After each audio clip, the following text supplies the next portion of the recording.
नमस्कार। भारत के दिल में एक ऐसी जगह है जो बस एक राज्य नहीं है, बल्कि एक जीता जागता म्यूजियम है। हजारों साल पुरानी सभ्यता का एक ऐसी धरती जहां बड़े बड़े साम्राज्य बने और बिखरे, जहां से ज्ञान की एक ऐसी रोशनी निकली जिसने पूरी दुनिया को राह दिखाई, और जहां लोकतंत्र की पहली नींव रखी गई।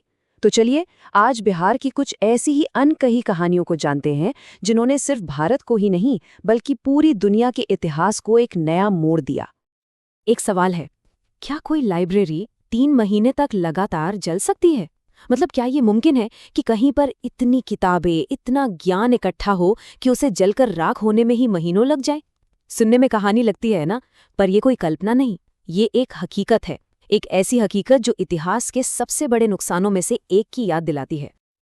हाँ, आपने सही सुना, पूरे 3 महीने। जरा सोचकर देखिए, 90 दिन, दिन और रात, ज्ञान की लपटें आसमान छूती रहीं। ये सिर्फ एक आंकड़ा नहीं है, ये उस बेशकीमती खजाने के आकार का अंदाजा देता है जो हमने हमेशा हमेशा के लिए खो दिया।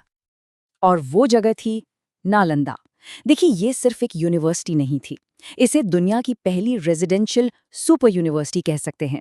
एक ऐसा ग्लोबल हब जहां दुनिया भर से कोने कोने से स्कॉलर्स और स्टूडेंट्स सिर्फ ज्ञान की तलाश में आते थे। ये कहानी है उस दौर के सबसे बड़े, सबसे अहम इंटेलेक्चुअल सेंटर की। लेकिन नालंदा की ये कहानी असल में एक बहुत बड़ी तस्वीर का बस एक छोटा सा हिस्सा है। ये कहानी है उस प्राचीन सुपर पावर की जिसने नालंदा को जन्म दिया, और वो था मगध साम्राज्य।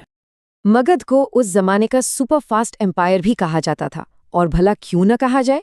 सोचिए, जिसकी सेना में हजारों हाथी हों, जो किसी भी दुश्मन का दिल दहलाने के लिए काफी थे, जिसका एडमिनिस्ट्रेशन चाणक्य के अर्थशास्त्र जैसे ग्रंथ पर चलता हो, और जिसकी कानून व्यवस्था इतनी जबरदस्त थी कि उस दौर में कोई उसके सामने टिक ही नहीं सकता था।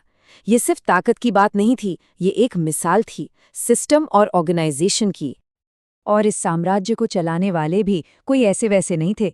चंद्रगुप्त मौर्य जैसे फाउंडर से लेकर बिंदुसार और फिर सम्राट अशोक तक, एक से बढ़कर एक महान शासक हुए। अशोक ने तो साम्राज्य को उसकी बुलंदी पर पहुंचा दिया था। ये जो राजवंश था ना, ये ताकत और विजन का एक बेहतरीन कॉम्बिनेशन था। और इस सुपर पावर का दिल धड़कता था इसकी राजधानी में, पाटलिपुत्र में, जो आज का पटना है। पता है, ये शहर अपनी बेहतरीन अर्बन प्लानिंग के लिए जाना जाता था। उस जमाने के सबसे ऑर्गेनाइज्ड और सिस्टमैटिक शहरों में इसकी गिनती होती थी। ये अपने आप में एक एडवांस्ड सिविलाइजेशन की निशानी थी। मगर बिहार ने दुनिया को सिर्फ बड़े बड़े साम्राज्य ही नहीं दिए, एक ऐसा क्रांतिकारी आइडिया भी दिया जिसके बिना आज की दुनिया की कल्पना भी नहीं की जा सकती, और वो था डेमोक्रेसी। चलिए अब उस जगह चलते हैं जहां इसका जन्म हुआ था। ये जो आप तुलना देख रहे हैं ना, ये वाकई में कमाल की है।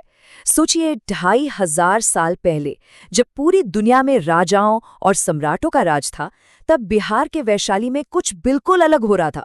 वहां पर लोग अपना नेता खुद चुनते थे।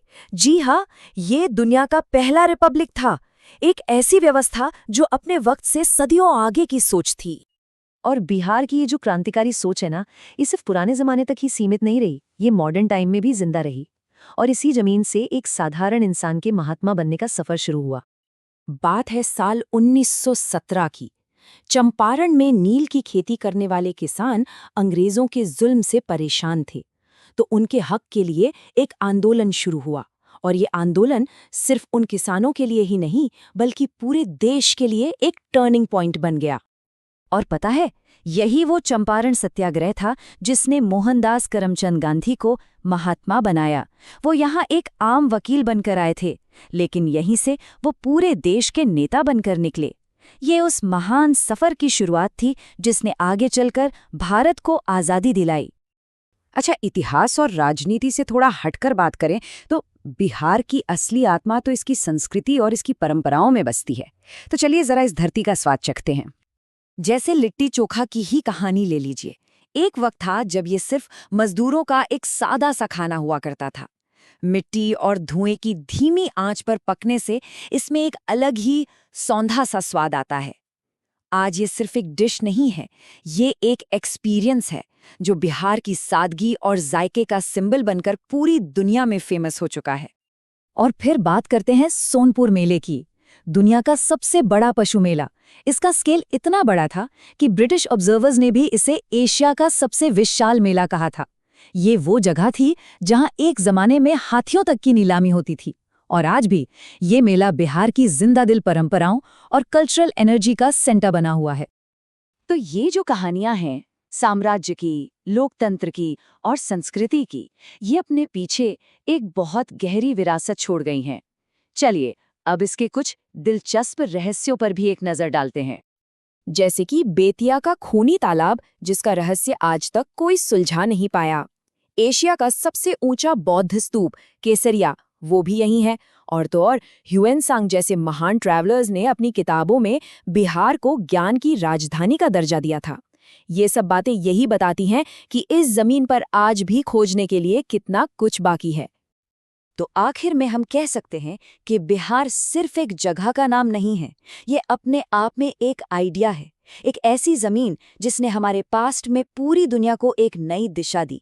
अब सवाल ये उठता है कि जिस धरती का इतिहास इतना शानदार रहा है, उसका भविष्य कैसा होगा? ये एक ऐसा सवाल है जिसका जवाब हमें आने वाले वक्त में ही मिलेगा।